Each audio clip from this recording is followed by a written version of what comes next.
nacional que incorpora a terceira Feira Nacional do Livro de Poços de Caldas. É um prazer recebê-los a todos. Esperamos que vocês tenham uma noite agradável. Estamos na terceira noite da terceira Feira Nacional do Livro e do segundo Festival Literário Nacional de Poços de Caldas.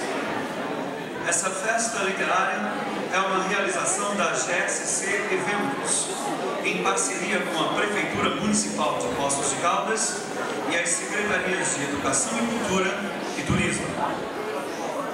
A festa tem como patrocinador oficial a Petrobras. O Festival Literário deste ano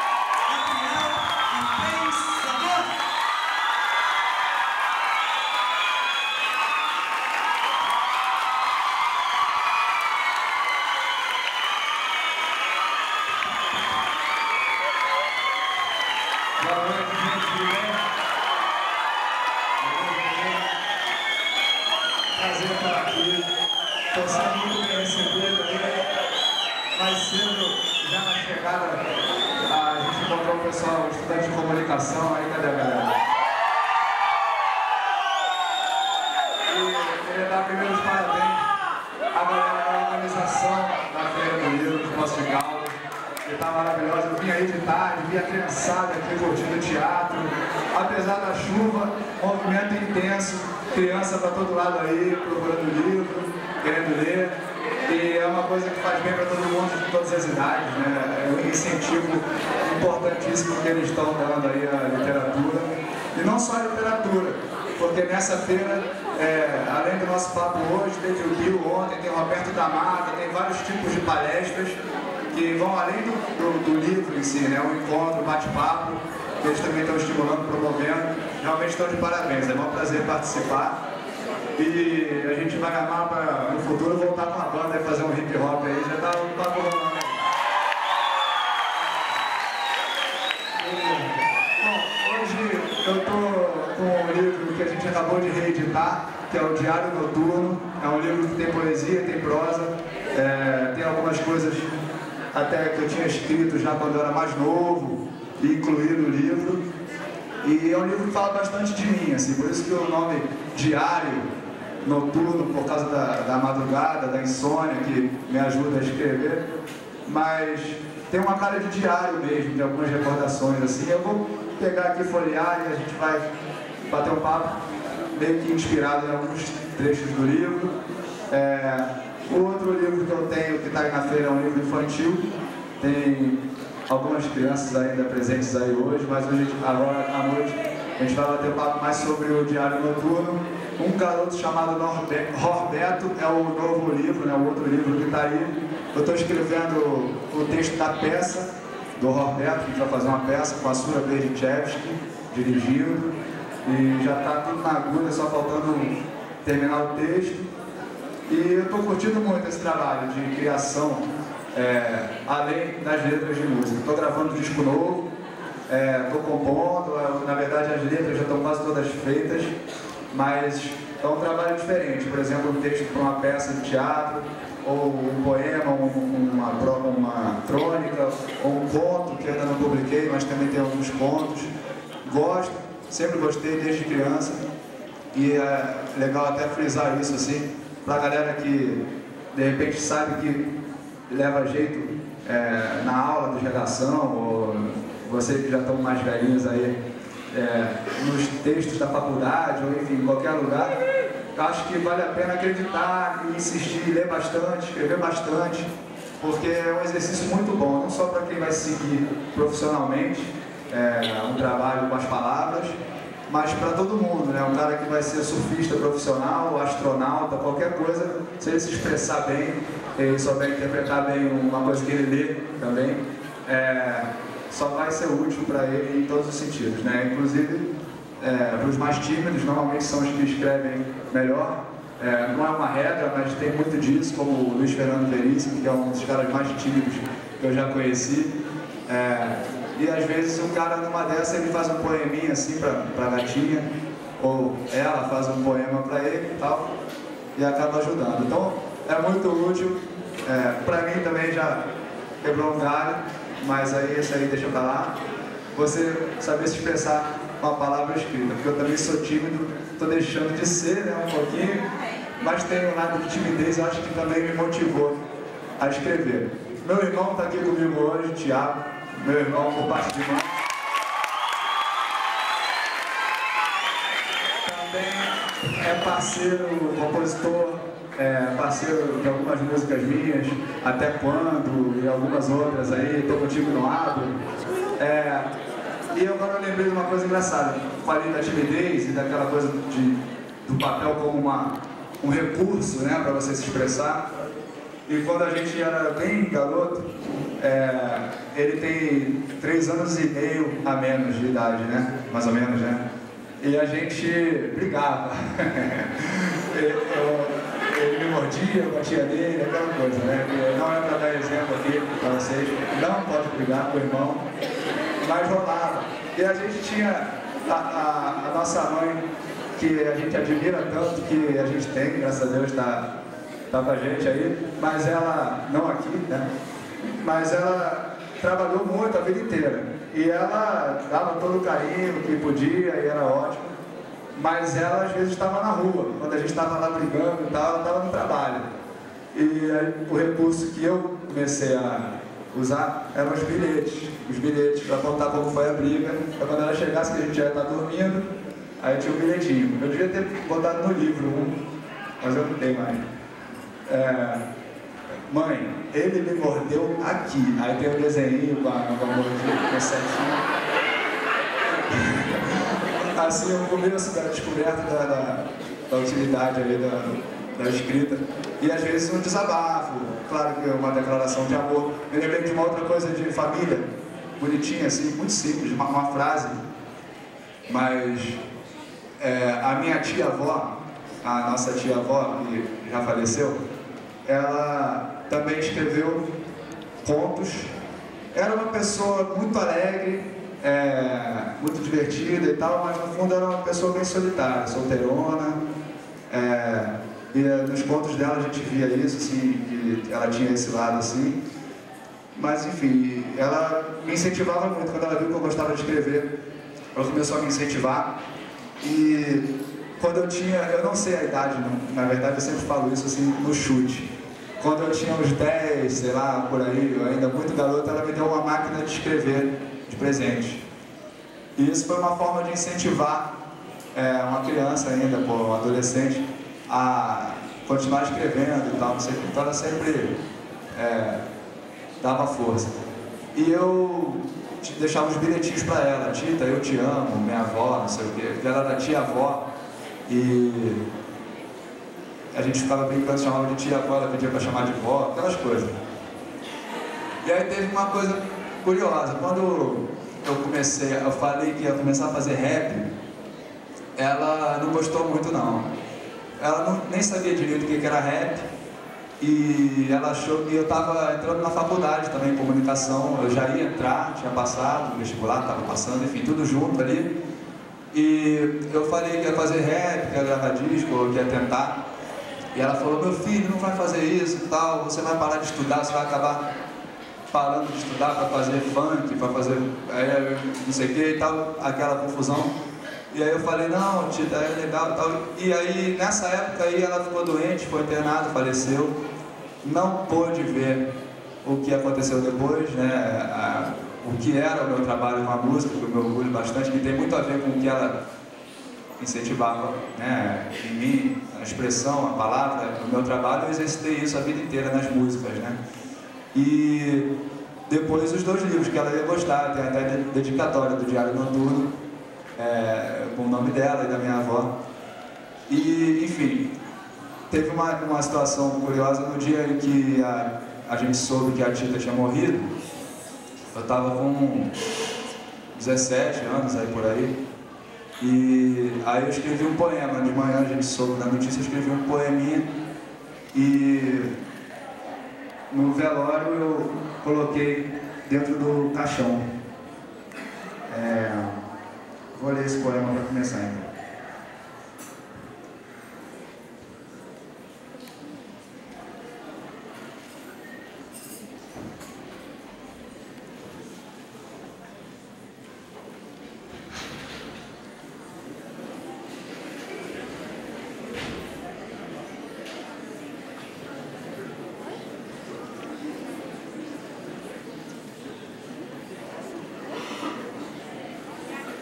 que eu já estou quase chorando sem ler, então...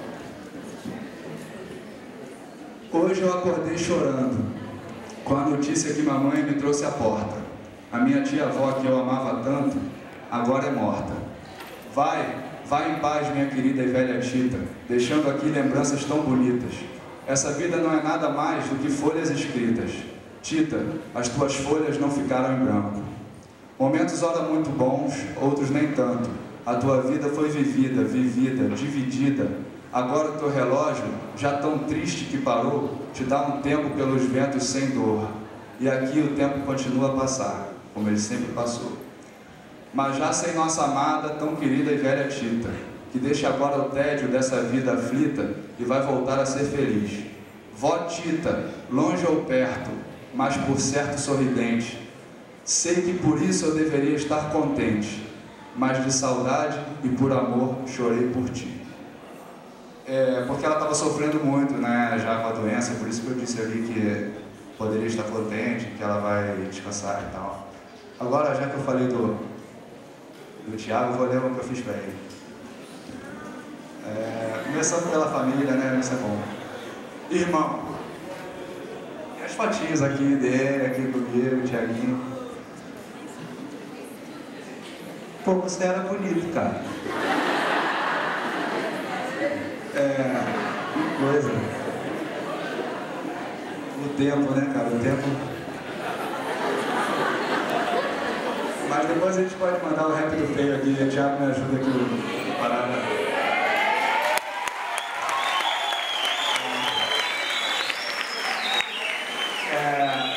Irmão caçula.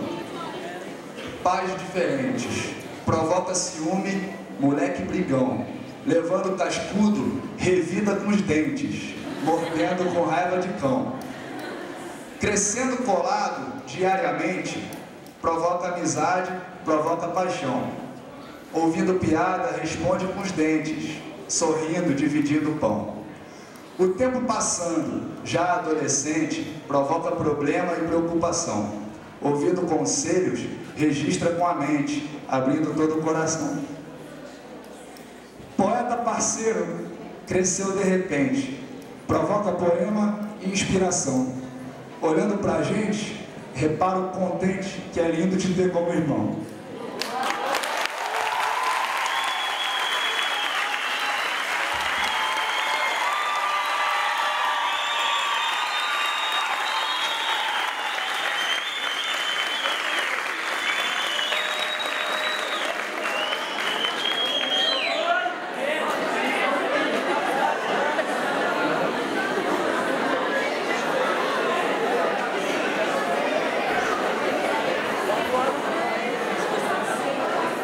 Beleza. Legal. Eu gosto de fazer esses encontros assim, que eu me emociono bastante. E vamos mudar de assunto. Então, o que eu posso falar agora? Vou falar um pouco sobre ainda sobre a época da faculdade, daquela história de como eu tive que optar por gravar e parar de estudar, né? Parar com a PUC. Só uma perguntinha.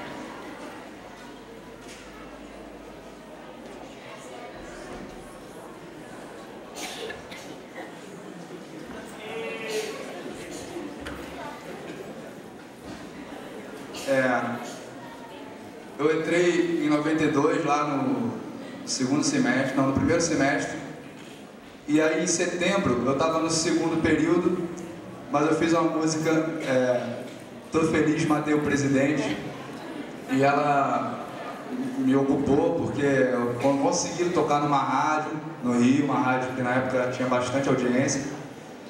E aí as coisas começaram a acontecer, quer dizer, nada demais no fundo, mas eu comecei a ir a outras rádios e principalmente 5 dias depois da música ter ido ao ar, ela foi censurada. E aí sim eu comecei a faltar mais aula ainda para poder ir no jornal, procurar jornalista, MTV, o que eu consegui, eu fiz para falar que eu tinha feito essa música, que ela tinha tocado no Rio, que ela tinha sido censurada, que era uma censura por baixo dos panos, que o governo Collor ainda estava no poder, e aí eles ameaçaram as rádios que tocassem a minha música. Eu já estava tudo engatilhado para tocar em outras rádios, e eu soube dessa censura, que era uma ameaça, na verdade, do governo de cair em cima das rádios que tocassem a música e fazer devassa fiscal em cima dessas rádios, e realmente apavoraram os caras e eles não tocaram mais. Aí eu consegui ir à imprensa, a imprensa foi até o ministro da Justiça, o ministro da Justiça assumiu que tinha partido deles mesmo a ordem, a proibição, e isso me ocupou bastante. Eu faltei aí algumas provas, e eu era bom aluno, gostava de estudar, de fazer as coisas bem feitas e tal, e já estava tudo zoneado na minha cabeça. Eu falei, pô, beleza, vou trancar, vou voltar em 93, no segundo período, mudou a turma e a galera, e eu voltei. Só que nesse intervalo aí, nas férias, eu tentei gravadoras, fui a São Paulo, também onde tinha mais gente já fazendo rap, apesar de ser uma coisa nova ainda no Brasil, eu já tinha uma galera fazendo os discos e vendendo nos bailes de rap. E eu consegui até uma proposta de uma galera lá do selo, no subúrbio, que a gente até pegou um trem, foi com a galera do rap lá, eu ouvi qual era a ideia do cara. E era uma ideia de gravar um disco de 4 músicas para lançar só no meio do hip hop. Eu não me empolguei tanto com aquilo. Fui no Rio, uma outra gravadora grande que não quis me gravar, uma outra menor que quis e eu não quis. Aquela coisa, aquele período de espera por uma oportunidade legal. E tinha uma promessa assim de um cara que me ouviu lá na Sony, e era um cara que não era o responsável pelas contratações, mas ele que pôde me atender, ele gostou do que eu mostrei, e eu não tinha fita demo direito, tinha mais letra do que música. Eu cantei pro cara na sala do cara, fiquei mostrando, explicando como é que era, que ia entrar um sample do Chico Buarque, que ia entrar aqui não sei o quê, e o cara não entendia direito e pediu para eu gravar, consegui uma verba lá para eu gravar 2 músicas como um teste. E aí, resumindo a história, eu fui gravando isso enquanto estava voltando lá para a PUC, mas quando a gente teve o ok, assinou o contrato, tranquei a matrícula. Tem até hoje uma curiosidade de saber como teria sido esse período de faculdade, que eu estava curtindo pra caramba, estava no começo, assistia palestras interessantíssimas lá, o Roberto da Mata, que vem aqui, vale a pena, é um cara que foi brilhante na palestra, o Cato Barcelos, que é um jornalista que eu admiro demais, depois pude conhecer pessoalmente, está aí aquele do repórter, Profissão Repórter, para quem não lembrava aí pelo nome, é o Cato, famosíssimo, fera. Aí teve palestra do Léo Batista, do esporte. Eu era muito interessado, isso eu acho que é um lance legal falar assim, porque eu era muito obstinado assim, nas coisas que eu queria, acho que eu continuo sendo, às vezes chato, e acho que vale a pena ser, em qualquer área, né? Cada vez mais você está batalhando por espaço, é difícil mesmo trabalhar com música, trabalhar com qualquer coisa, e eu era muito dedicado, assim, e mais apaixonado, porque eram coisas que eu gostava. A comunicação também era uma área de interesse. E aí eu lembro que até no final da palestra do Léo Batista, eu fui puxar uma conversa com ele, conversando, sei lá sobre o que, de futebol, de narração de futebol, sei lá, qualquer coisa. Aí eu era filho de jornalista também, ele conhecia minha mãe, sei que eu peguei carona com o cara, fui conversando no carro com o cara depois da palestra. Se você quiser, eu dou carona aí pra alguém hoje, pra compensar já. Mas foi bom, cara, porque eu saquei que eu tava curtindo aquilo, não queria, a palestra acabou, não queria parar de ouvir o cara. E não só ele, mas eu estava empolgadíssimo. E quando eu comecei a fazer as letras, foi a mesma coisa. Isso até antes de começar a faculdade e durante, eu estava fazendo algumas letras e queria mostrar aquilo para todo mundo, queria expressar aquelas ideias, e ainda não tinha lugar para cantar. A gente tentava cantar. Corre na frente, a valente chega junto. O feio inteligente nunca fica sem assunto. Já o bonito é diferente. Confia na beleza e fica meio displicente. Nesse meio tempo que o bonito só pensou no visual, o feio se arrumou e ganhou. Na moral, na real, o bonito se dá mal geral. Quando é festa, churrasco, paródia ou carnaval. Sempre que a mulher acompanhada perde a linha, só olha pro bonito. Nossa, que gracinha. Aí o maridão que já tá cheio de cana, não coloca os outros cornos pra juntar o bacana. Se tiver tiro, o bonito é que morre. Quando corre, a mina chora. E adivinha quem socorre? Acertou o cheio. Quem achou que é o feio? Que executa a mulher do anel sem tiroteio. Se a própria mulher depois resolve cortar, o marido traído se recusa a acreditar. Quem? Aquele cara ali? Ah, fala sério, santo ele pode ir. Que beleza, que beleza, eu falei. Que beleza, valeu galera, eu posso ir lá. Que beleza.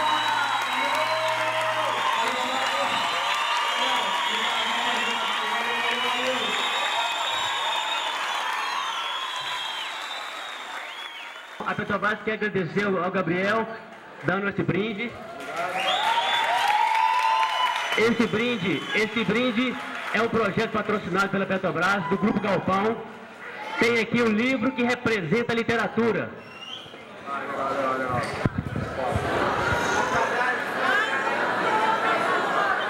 Bom, tem um livro que representa, Gabriel, a literatura. Tem um CD que representa a música que você faz. Então, te encanta essa música. Gabriel.